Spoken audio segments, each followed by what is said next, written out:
guys how to replace a clutch on your Jinma tractor.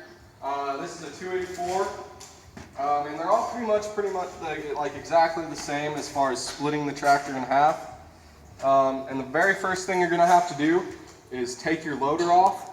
And how you do this is sometimes you'll have to loosen up this bolt right here in order to get this pin out. Like with this one, it's not too tight, but we can probably get that out of there.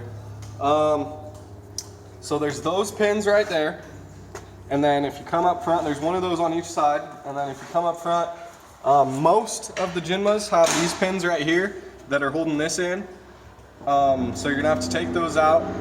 Some of them are a bit different. You might end up having to unbolt up here, but this one we're just gonna take the pins out of the front. And then the only thing holding your loader on at that point is your hydraulic lines. So you just have to disconnect your pressure and return, these two right here. And then that's basically how you get your loader off. We use a forklift, come in, pull it off, but you also have the feet that come down out of here, and you can use the hydraulics to get it off. And that's about it. We're ready to start, getting everything to where we can split the tractor in half. So first thing I'm going to do is I'm going to unbolt this hood shock, and I'm just going to lay the hood all the way back. And before you do that, you're actually going to want to take out these pins here for your rot and lay your canopy back. And that's just so it's out of the way. And then undo the hood shock, lay the hood back. And then once you do that, you pretty much just have to look at this line right here in between the bell housing and the transmission.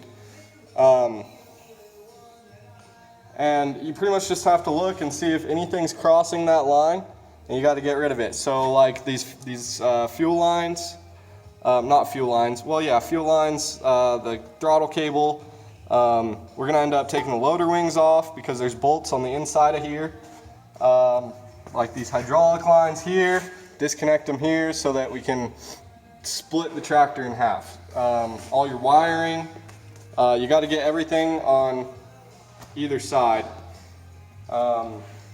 There's some hydraulic lines over here as well.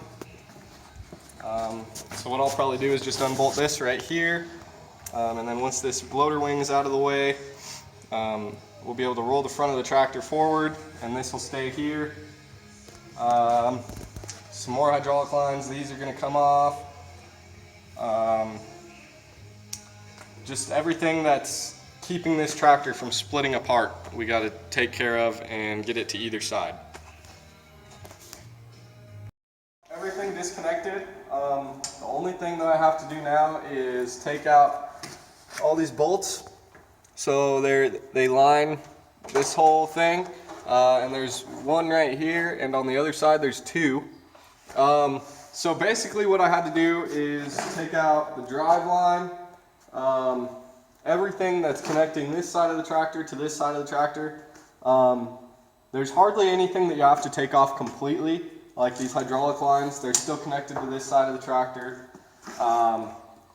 Pretty much everything is still connected to the tractor to one side, except for the drive line. So like the wiring, it's all hanging on one side. Most tractors have just a little plug that you can unplug on this side to get everything away from the starter and the alternator. Some of them you actually have to disconnect every wire from the alternator and the starter, but this one's got a plug.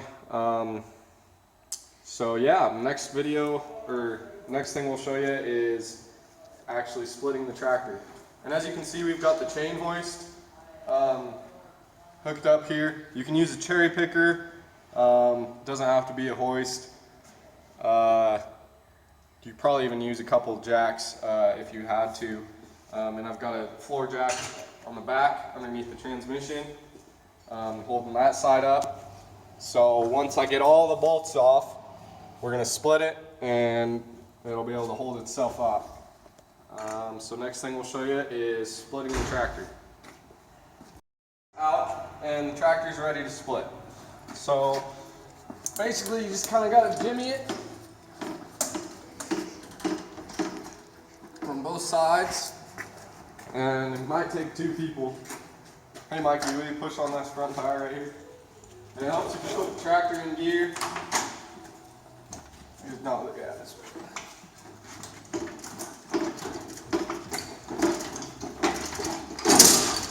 Alrighty. Now you just got to make sure you got everything out of the way. Bring it up a little bit. It's fine. Where you're dragging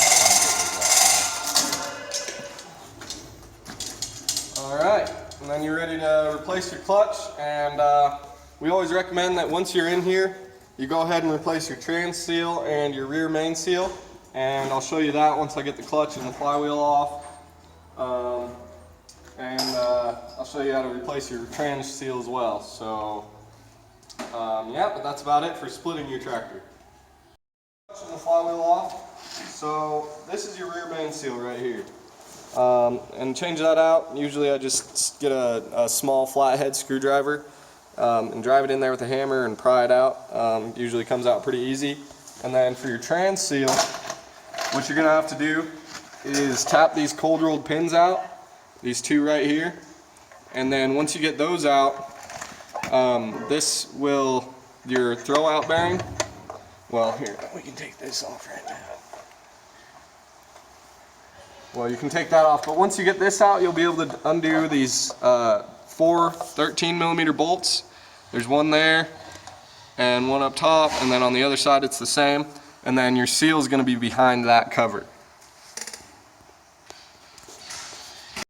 Seal, if you look in here, we got all the stuff out of the way. We got this guy out of the way. That's what we had to take the cold rolled pins out of so that we could slide it out. And then a little fork there.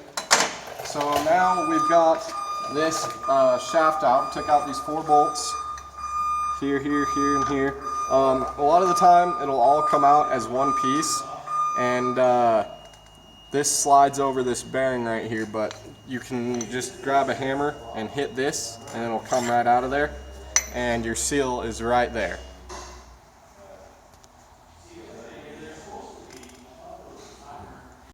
All the seals replaced. I've got this all put back together. I've got the rear main seal replaced, flywheel's back in, and I'm working on putting the clutch back on right now. So I've got my clutch alignment tool in here, PTO disc. This is the old one, but you're going to want to put it in there like this so that the nose, the long part right here, is sticking towards the clutch. So I've got that in there. What I'm going to have to do now is tighten up all these bolts, and then once I do that, it's pretty much just ready to go back together, and we will basically just do everything we did before in reverse. So put it together, put all the bolts around, and then reconnect all of our wiring and hydraulic lines. Put back together. All the hydraulic lines and the wiring are still disconnected at this point, but what I wanted to let you know is that once you get the clutch in there, before you put the loader back on, you're going to want to make sure that your clutch is adjusted properly. So what you're looking for is your fingers, because this is a 3-finger clutch, should be just barely touching the throw-out bearing. You don't want it touching it, but just real close to it. And that's going to make it to where when you push your clutch, it's actually disengaging the clutch instead of the clutch just constantly being engaged or disengaged if they're too tight. And then also, when you're putting the tractor together, if you're having problems getting the shafts to align with the splines in the clutch and the PTO disc, what you're going to do is go to the back of your tractor and use something. It could be a PTO shaft or even a pipe wrench, to turn the PTO shaft to get it to spin so that your gears are meshing together. And then other than that, and the fingers are just for your main drive. For the PTO, you're going to want to get everything hooked up, all your hydraulics, all that hooked up. You're going to leave the loader off, just hook the two hydraulic lines that go to your loader together.